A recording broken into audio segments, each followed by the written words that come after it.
বাইরে বৃষ্টি হচ্ছিল, আমি বারান্দায় দাঁড়িয়েছিলাম। সেদিন আমি সাদা একটা নাইটি পরেছিলাম। বৃষ্টির ফোঁটাগুলো চুলে পড়ছিল। হঠাৎ দরজার ঘণ্টা বেজে উঠল। দরজা খুলতেই দেখি আমার জামাই দাঁড়িয়ে আছেন। তিনি মুচকি হেসে বললেন, আজ তো আপনাকে অনেক সুন্দর লাগছে শাশুড়িমা। আমি লজ্জায় একটু ঘাবড়ে গেলাম। সেদিন আমার স্বামীর সাথে আমার একটু ঝগড়া চলছিল। আমি চাইছিলাম আমাদের সম্পর্কটা ভালো থাকুক, কিন্তু কিছু কারণে আমরা একে অপরের থেকে দূরে সরে যাচ্ছিলাম। সেদিন আমি আমাদের ঘরটা সুন্দর করে সাজিয়েছিলাম। রাতে আমার স্বামী আসবে ভেবে অপেক্ষা করছিলাম, কিন্তু হঠাৎ করে জামাই ঘরে ঢুকলেন। তিনি মজা করে বললেন, এই সুন্দর ঘরের সাজ কার জন্য? আমি হেসে বললাম, এটা একটা ছোট্ট সারপ্রাইজ ছিল আমার স্বামীর জন্যে। জামাই তখন মজা করে বললেন, আপনার স্বামীকে এমন চমক দেওয়ার আইডিয়া ভালো, কিন্তু আমার আসার জন্য কি কিছু বিঘ্ন ঘটল তাই না? আমি হাসতে হাসতে বললাম, না তেমন কিছু না, শুধু একটু ভিন্ন কিছু করার চেষ্টা ছিল। জামাই তখন বললেন, সম্পর্কে মাঝে মাঝে চমক দিয়ে ভালোবাসা বজায় রাখতে হয়। আর আপনি সবসময় এমন উদ্ভাবনী চিন্তা করেন, সেটা প্রশংসনীয়। আমরা হাসিমজার মধ্যে কিছুক্ষণ গল্প করলাম এবং পরে জামাই আমাকে বিছানায় বসতে বললেন। তারপর জামাই আমাকে কিছু না বলেই, আজকের গল্পটা অনেক স্পেশাল, তাই সবাই রেডি হয়ে যাও। বন্ধুরা, দয়া করে গল্পগুলো ভালো লাগলে ভিডিওটি লাইক, শেয়ার এবং চ্যানেলটি সাবস্ক্রাইব করো প্লিজ। আমার বয়স 30 হলেও আমি আমার শরীরের অনেক যত্ন নিতাম, তাই এখনও আমাকে কম বয়সী মনে হয়। আমার স্বামীর অবহেলার কারণে আমি আমার মেয়ে জামাইকে মনে মনে অনেক ভালোবাসতাম। তাকে আমার মনের কথা জানাতাম। আমার জামাই আমার কষ্টগুলো বুঝত, তাই সে আমার পাশে সব সময় থাকত। আমি আমার মেয়ের জামাইয়ের সাথে কিছু কথা বলছিলাম, এমন সময় হঠাৎ আমার স্বামী রাহুল বাড়িতে চলে এলো। সে আগে থেকে বলেছিল যে সে 1 ঘন্টা আগেই আসবে, কিন্তু আজও সে দেরি করল। সময় মতো এলে জামাইকে দরজা থেকে বিদায় জানাতে পারতাম। বাড়িতে এসে সে প্রথমেই জামাইকে জড়িয়ে ধরল, কিন্তু আমাকে দেখল না, যা দেখে আমার একটু রাগ হলো। ঘরে বসে আমি কিছু চিন্তা করছিলাম, জামাইও আমার পাশে বসেছিল। আমি তখন ভাবনার মধ্যে এতটাই ডুবেছিলাম যে হঠাৎ জামাই আমার দিকে হাত বাড়িয়ে বলল, শাশুড়ি মা, আপনি কি চিন্তায় আছেন? আমি একটু চমকে উঠলাম। সে মৃদু হাসিতে বলল, তাহলে এখানে একা একা কি ভাবছেন? আমি একটু লজ্জা পেয়ে হেসে বললাম, না তেমন কিছু না, কিছু কাজের চিন্তা। আমরা গল্প করতে করতে আমি তাকে আমাদের সাজানো ঘরটা দেখালাম, যেটা আমি রাহুলের জন্য সাজিয়েছিলাম। জামাই প্রশংসা করে বলল, এটা খুব সুন্দর হয়েছে। আমি হেসে বললাম, ভেবেছিলাম রাহুলকে চমক দেব, কিন্তু তুমি এসে পড়লে। জামাই বলল, সম্পর্কে মাঝে মাঝে এমন ছোট ছোট চমক দেওয়া প্রয়োজন, এতে ভালোবাসা টিকে থাকে। এরপর আমরা কিছুক্ষণ গল্প করলাম এবং সে আমাকে বলল, কোনো সমস্যা হলে আপনি আমাকে বলবেন, আমি আছি আপনার পাশে। তার কথায় আমার মন একটু হালকা হলো আর আমি স্বাভাবিক অনুভব করতে শুরু করলাম। কারণ আমাকে আমার স্বামী ভালোবাসে না, সব সময় আমার কাছ থেকে দূরে থাকে আর আমার সাথে অনেক ঝগড়া করে। তাই আমি মনে মনে ভাবছিলাম আমার জামাইকে আমার কাছেই রাখব, তাকে আমার মনের সুখ দুঃখের কথা জানাবো। পরের দিন রাহুল যথারীতি তার কাজের জন্য বেরিয়ে গেল। জামাই তখনও বাড়িতে ছিল। সে জানালো যে 10টায় তার অফিসে যেতে হবে। জামাই অনেক ফিট এবং সুদর্শন, এবং তার ব্যক্তিত্ব দেখেই বোঝা যায় সে দায়িত্বশীল। সে নাস্তা করে নিজের কাজে লেগে গেল। আমি তার কাজের প্রতি যত্ন দেখে মনে মনে খুশি হলাম। জামাই যাওয়ার আগে আমাকে বলল, আপনারা যদি চান আজ সন্ধ্যায় ক্যান্ডল লাইট ডিনার করতে পারেন। গতকাল আমি সময় এসে আপনাদের পরিকল্পনায় ব্যাঘাত ঘটিয়েছিলাম। আজ আমি দেরিতে ফিরব, আপনারা নিজেদের মতো সময় কাটাতে পারেন। আমি হাসি দিয়ে তার কথা মেনে নিলাম। আর মনে মনে ভাবলাম, সম্পর্কগুলো কত সুন্দরভাবে পরিপূর্ণ হতে পারে যদি আমরা একটু যত্নশীল হই। রাহুল সারা দিন আমার সাথে খুব একটা কথা বলেনি, যদিও আমি বিকেলে তার জন্য ডিনার রেডি করেছিলাম। সন্ধ্যায় যখন সে বাড়িতে এলো, তাকে কিছুটা ক্লান্ত দেখাচ্ছিল। আমরা একসাথে ডিনার করলাম, কিন্তু আমি তাকে কোনো কিছুতে চাপ দিইনি, কারণ তাকে দেখেই মনে হচ্ছিল খুব পরিশ্রান্ত। আসলে রাহুল আমার স্বামী, এবং আমাদের জীবনের সময় কাটানোর আরও অনেক সুযোগ আসবে। তাই সেদিন তাকে আর কিছু না বলে শান্তিতে ঘুমাতে দিলাম। রাতে যখন সে ঘুমিয়ে পড়ল, আমি কিচেন পরিষ্কার করতে লাগলাম। তখন প্রায় রাত 10টা বেজে গেছে এবং আমি আমার নীল গাউন পরেছিলাম। আমার জামাই তখনও বাড়ি ফেরেনি। আমি ভাবছিলাম তাকে ফোন দেব কিনা। ঠিক তখনই দরজা খুলে গেল এবং সে বাড়িতে ঢুকল। আমি তাকে জিজ্ঞেস করলাম, তুমি কি খেয়েছ? সে জানালো, হ্যাঁ, সে বাইরে খেয়েছে। কিছুক্ষণ পর সে নিজের ঘরে চলে গেল, আর আমি আমার ঘরে ফিরে গেলাম। আমি শুয়ে শুয়ে আমার জামাইয়ের কথা ভাবছিলাম, এইভাবেই দিনগুলো কেটে যাচ্ছিল। আমার জামাই সকাল 10টা থেকে বিকেল 5টা পর্যন্ত অফিস করত। সে প্রায়ই আমাকে বাড়ির কাজে সাহায্য করত।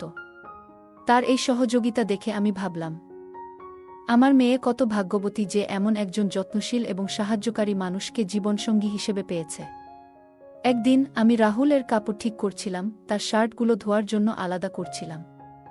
হঠাৎ আমি তার প্যান্টের পকেট থেকে মুম্বাই যাওয়ার একটি টিকিট পেলাম। আমি তাকে জিজ্ঞেস করলাম, এই টিকিটটা কি? সে বলল, হ্যাঁ, অফিস থেকে আমাকে মুম্বাই যেতে হবে, ওখানে একটা অফিস পার্টি আয়োজিত হয়েছে। আমি তখন ভাবলাম, সে হয়তো আমাকে সঙ্গে নিয়ে যাবে। আমি তাকে বললাম, পার্টিতে আমাকে সঙ্গে নিয়ে চলো, আমাদের একসাথে ভালো সময় কাটানো হবে। কিন্তু সে হেসে বলল, এই পার্টি অফিসের সবার জন্য, এটা পারিবারিক কোনো আয়োজন নয়, তাই তুমি যেতে পারবে না। তার কথায় আমি একটু হতাশ হয়ে পড়লাম, কারণ আমি আশা করেছিলাম হয়তো আমরা একসঙ্গে সময় কাটাবো। পরের দিন সে মুম্বাই চলে গেল 4 দিনের জন্য। সেই সময় আমার জামাইও অফিসে পার্টির জন্য প্রস্তুতি নিচ্ছিল। সে আমাকে তার অফিসের পার্টিতে নিয়ে যাওয়ার প্রস্তাব দিল। আমার স্বামী যেখানে আমাকে কোথাও নিয়ে যেতে আগ্রহী ছিল না, সেখানে আমার জামাই আমাকে ভালো সময় কাটানোর সুযোগ দিল। আমি অনেক সুন্দর একটি নীল শাড়ি পরেছিলাম, যা আমাকে অনেক সুন্দর লাগছিল। জামাই আমাকে দেখে অবাক হয়ে গেল। বলল, শাশুড়ি মা, তোমাকে অনেক সুন্দর লাগছে। আমি তার কথায় একটু লজ্জা পেয়ে গেলাম। আমরা একসাথে সেই পার্টিতে গিয়েছিলাম, আর আমি খুবই ভালো সময় কাটিয়েছিলাম। সে আমাকে খুব যত্ন সহকারে সারা পার্টিতে নিয়ে ঘুরল, যেন আমি তার খুবই আপনজন। পার্টি থেকে বাড়ি ফেরার পথে আমি তাকে জিজ্ঞাসা করলাম, তুমি আমাকে পার্টিতে কেন নিয়ে গেলে? জামাই হেসে উত্তর দিল, শাশুড়ি মা, পার্টি শুধু কর্মচারীদের জন্য নয়, মাঝে মাঝে পরিবারকেও সঙ্গে নেওয়া উচিত। তার কথা শুনে আমার ভালো লাগলো, এবং আমি বুঝতে পারলাম সে আসলে আমাকে সম্মান দেখাতে চেয়েছিল। পরে রাতে যখন আমি আমার ঘরে পোশাক বদলাচ্ছিলাম, তখন আমার ড্রেসের হুক খুলতে পারছিলাম না। রাহুলও বাড়িতে ছিল না, তাই আমি একটু দুশ্চিন্তায় পড়েছিলাম। ঠিক সেই সময় জামাই এসে আমার হুক খুলতে সাহায্য করল, এবং তারপর দ্রুত ঘর থেকে বেরিয়ে গেল। কিছুক্ষণ পরে আমি বাইরে এসে তাকে জিজ্ঞাসা করলাম, তোমার কি কোনো সমস্যা হয়েছে? সে মুচকি হেসে বলল, হ্যাঁ শাশুড়ি মা, আমার ঘরের এসি নষ্ট হয়ে গেছে। এত গরমে এসি ছাড়া ঘুমানো খুব মুশকিল। আমাদের বাড়িতে মাত্র 2টি এসি ছিল, একটি আমার ঘরে এবং অন্যটি অতিথি ঘরে, যেখানে জামাই থাকত। তার সমস্যার কথা শুনে আমি তাকে আমার ঘরে এসে ঘুমাতে বললাম। সে রাতে জামাই আমার ঘরে এসে ঘুমালো। যদিও আমি কিছুটা অস্বস্তি অনুভব করছিলাম, তবুও আমি তার কষ্টের কথা ভেবে কিছু বলিনি। পরের দিন তার ছুটি ছিল, এবং আমাদের বাড়ির রেশন প্রায় শেষ হয়ে গিয়েছিল। আমি বাইরে রেশন কিনতে যেতে চাইলাম, কিন্তু রাহুল টাকা দিয়ে যায়নি। আমি একটু চিন্তায় পড়ে গেলাম। ঠিক সেই মুহূর্তে জামাই বলল, মা, আমি এ বাড়ির সদস্য, আপনি চিন্তা করবেন না। এই মাসের রেশন আমি কিনে দেব। আজ দুপুরের খাবার আমরা বাইরে খাব। তার কথায় আমি স্বস্তি পেলাম, এবং আমরা বাইরে বেরোনোর জন্য প্রস্তুতি নিলাম। প্রথমে জামাই আমাকে একটি রেস্টুরেন্টে খাওয়াতে নিয়ে গেল। খাওয়া দাওয়া শেষ হলে আমরা মলে শপিং করতে গেলাম। মলে যা কিছু আমার পছন্দ হলো, জামাই তা আমাকে কিনে দিল। রেশনের পাশাপাশি আমি নিজের জন্য অনেক কিছু কিনলাম, এবং সমস্ত খরচ জামাই দিল। রাহুল প্রায়ই আমাকে বকাঝকা করত যদি আমি রেশনের বাইরে কিছু কিনতাম, কিন্তু জামাই কিছুই বলল না। সে চুপচাপ যা কিছু দরকার ছিল সবই কিনে দিল। তার এমন ব্যবহারে মাঝে মাঝে মনে হচ্ছিল যেন সে আমাকে খুশি করার চেষ্টা করছে। সেদিন রাতে আমি মল থেকে কেনা নতুন নাইট ড্রেসটি পরেছিলাম। জামাই আমাকে সেই ড্রেসে দেখে একটু বিস্মিত হয়ে গেল এবং বলল, শাশুড়ি মা, আপনি খুব সুন্দর লাগছেন। সেই রাতে আবারও সে আমার ঘরে ঘুমাতে এসেছিল, কারণ অতিথি ঘরের এসি নষ্ট হয়ে গিয়েছিল। মাঝরাতে ঘুমের মধ্যে আমি বুঝতে পারি যে আমি তার খুব কাছে চলে এসেছি। ঘুম থেকে উঠে আমি দ্রুত দূরে সরে গেলাম এবং নিজের কাজে মন দিলাম। আজও জামাই ছুটি নিয়েছিল। নাশতা সেরে আমি যখন রান্নাঘরে বাটি পরিষ্কার করছিলাম, তখন সে পেছন থেকে এসে হালকা চিমটি কাটল। আমি চমকে গেলাম এবং হঠাৎ ভারসাম্য হারিয়ে তার উপর পড়ে গেলাম। সেই মুহূর্তে আমরা একে অপরের খুব কাছাকাছি ছিলাম, এবং আমার হাতের ময়দা তার মুখে লেগে গেল। এটি দেখে আমরা দুজনেই হেসে উঠলাম। সে মুচকি হেসে বলল, আপনার পেটে একটা পিঁপড়া ছিল, সেটাই সরানোর চেষ্টা করছিলাম। আমরা কিছুক্ষণ হেসে নিলাম, তারপর আবার নিজের কাজে ফিরে গেলাম। কিন্তু তার দয়া ও যত্ন আমার মনের মধ্যে রয়ে গেল। সেদিন থেকে আমি ভাবতে শুরু করলাম, যদিও আমার স্বামী আমাকে প্রায় উপেক্ষা করত, জামাই কিন্তু সবসময় আমার খেয়াল রাখত। তার বয়স আমার স্বামীর চেয়ে একটু কম হলেও সে অনেক বেশি যত্নবান এবং স্মার্ট ছিল। সে আমাকে একদিন বলেছিল, কোনো নারীর কিভাবে যত্ন নিতে হয় তা আমি ভালোই জানি। রাতে রাহুল বাড়ি ফিরে আসে এবং আমি নতুন নাইট ড্রেস পরেছিলাম।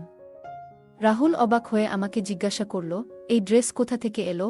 আমি তাকে বললাম, আমি কিছু টাকা জমিয়েছিলাম, তাই নিজের জন্য এই ড্রেস কিনেছি। সে সন্দেহের চোখে আমাকে দেখল, কিন্তু আমি তার সন্দেহের কোনো গুরুত্ব দিলাম না। যিনি নিজের স্ত্রীর যত্ন নেন না, তার দৃষ্টিভঙ্গি নিয়ে ভাবার প্রয়োজনও নেই। আমার মনে হচ্ছিল, আমার যত্ন করার মানুষ হয়তো দায়িত্ব নিয়ে নেই, কিন্তু জামাই আমাকে সবসময় সম্মান দিয়ে দেখেছে। তার আচরণে বুঝতে পেরেছি সে আমাকে সঠিকভাবে দেখভাল করতে পারে।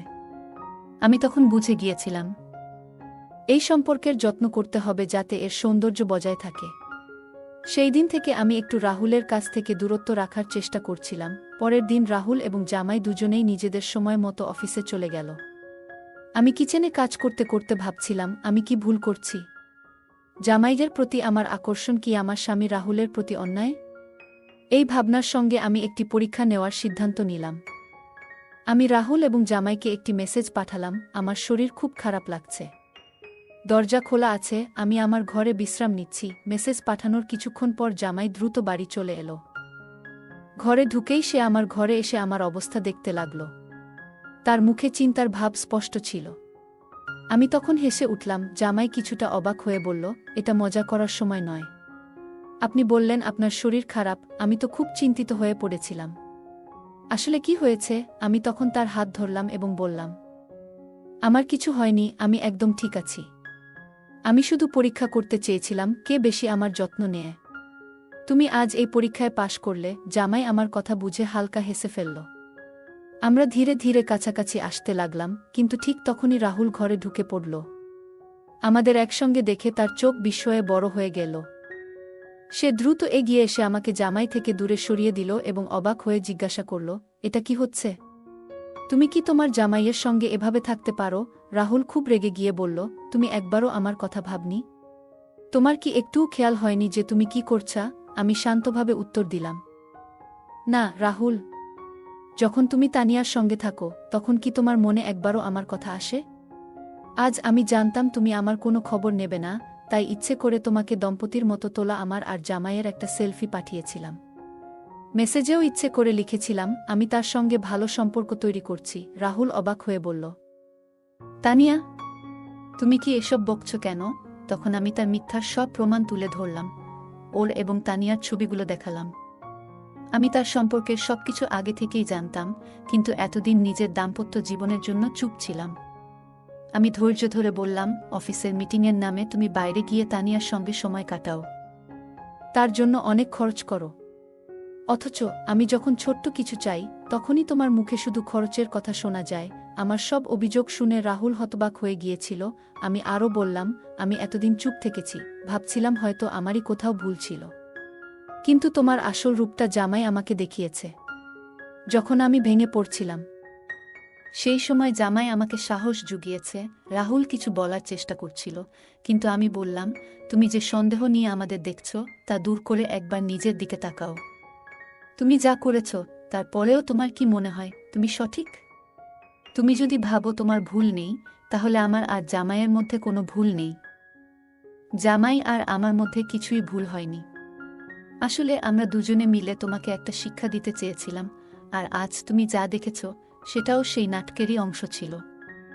যদি তুমি আমাকে অন্য কারো সঙ্গে দেখে কষ্ট পাও, তাহলে ভাবো আমি কিভাবে তোমাকে অন্য মেয়ের সঙ্গে মেনে নিতে পারি।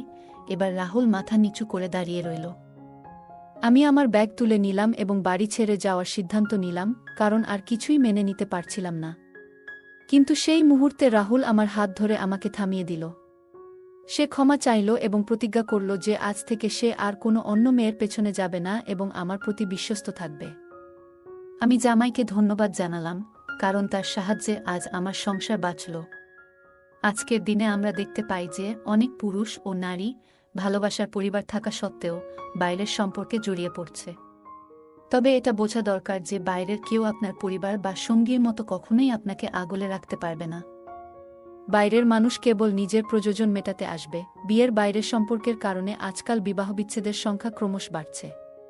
এমন পরিস্থিতিতে বাড়ি ছেড়ে চলে যাওয়া কখনোই সমাধান নয়। এর বদলে পরিস্থিতির মুখোমুখি হওয়া উচিত।